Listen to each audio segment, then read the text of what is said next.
جماعة في حد غريب جاب لي box أنا مش عارفة مين الشخص ده، وأنا بافتح الbox دلوقتي، بس قُلت أوريه لكم معايا، لإن أنا بجد مش عارفة هو الشخص ده معجب بيّا والّا إيه، فخلّيني أوريكم شكل الbox وخلّيني بجد أوريكم إيه اللي جوّه، لإنه أنا محتارة موت. So first of all الbox ده بيmatch my nails بطريقة فظيعة، فممكن يكون الشخص شايف إن أنا باحب لون الnails دي، ممكن يكون الشخص عارفني I don't know يا جماعة، بس هي مش من شركة ولا أي حاجة، هي من شخص.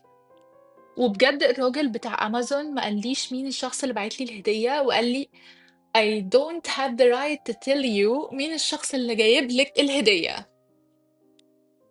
Okay, so first of all إحنا بنفتح العلبة كده وبنلاقي فيها كل الحاجات الجامدة دي. أول حاجة عندنا هي spoon أوكي، من الstainless steel.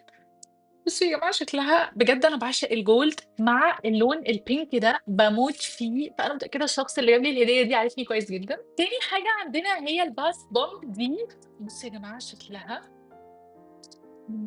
بجد يا جماعة أكيد حاجة في الحياة بجد أنا مش عايزة أستخدمها، عايزة أحطها كده ديكور عندي في الأوضة.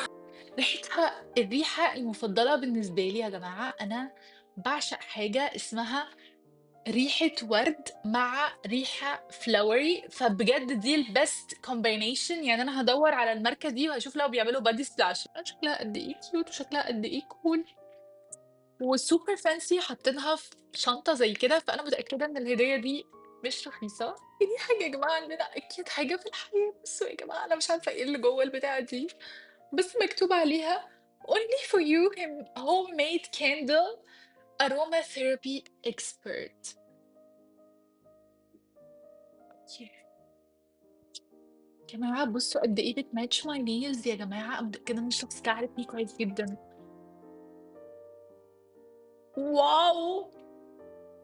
يا جماعة الريحة دي أنا اتكلمت عنها كتير، اللي هي عارفين The Body Shop بيعملوا كده ريحة اسمها British Rose، بيعملوا منها body lotion وbody splashes والحاجات دي، وأنا كنت دايمًا باستخدمها، فالشخص اللي جايب لي الهدية دي عارفني كويس جدًا، فأنا بجد مش عارفة هو مين. بس ومش قادرة أشُك في حد، لإن أنا كنت باقول لكل أصحابي، يعني كل أصحابي أيام الجامعة عارفين إن أنا باعشق السِنت دي، فأنا حاسة إنه ما فيش في دماغي حد معيّن مين اللي يكون جايب لي الهدايا دي. I don't know. وآخر حاجة cute يا جماعة بجد، أكيد حاجة في الbox حرفيًا سايباها للآخر، وهو المَج السيراميك ده يا جماعة، بُصّوا قد إيه بيmatch my nails. Oh my god يا جماعة أنا حاسة إنه it's super cute يعني شايفين؟ ممكن آخد صور كده يعني على الإنستجرام. ياه! واو يا جماعة واو! شكلها حلو أوي. مكتوب عليها إيه؟ مكتوب عليها sometimes بننسى قد إيه إحنا بُص، إن إحنا قد إيه عظام وجُمال، فالمَج ده عشان يفكّرِك قد إيه أنتِ جميلة. بُصّي يا جماعة برضه معايا البتاع الcute ده، والشخص ده عارفني جدًا، عارفين ليه يا جماعة؟ لإن أنا طول الوقت باتكلّم على إني باكره إنه المجات اللي من غير غطا، لإنه لو سِبتها برّه آمم الinsects هتيجي وتدخل على الحاجات بتاعتي، فأنا بجد باخاف جدًا آخُد الحاجة بسرعة، لإنه باكون خايفة إن أي حشرة تيجي تدخل جوّه الكوباية بتاعتي. بُصّوا يا جماعة ده بيفهم في الdetails بشكل مش طبيعي. يا جماعة بتحطّوا بتحطّوا المعلقة الstainless steel اللي لونها خطير كده، وبعدين بتحطّوا المَج كده يا جماعة. ميرسي يا جماعة أوي بجد، مش قادرة أبطّل أبُص عليه، بُصّوا قد إيه.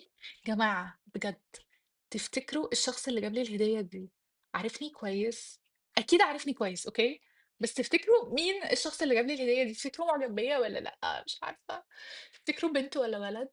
هاموت وأعرف يا جماعة، فاكتبوا لي في الcomments تفتكروا مين اللي جاب لي الهدية دي. مش هاكدب عليكم يا جماعة عندي كذا حد في بالي ممكن يكون جاب لي الهدية دي، بس يعني مش قادرة أقول لكم مش عارفة أحدد، ومش عارفة أحدد يعني فاهمين؟ رأيكم الأول في الcomments، فقولوا لي رأيكم الأول وبعدين أنا هابقى أقول لكم مين الشخص اللي ممكن يكون جاب لي الهدية دي.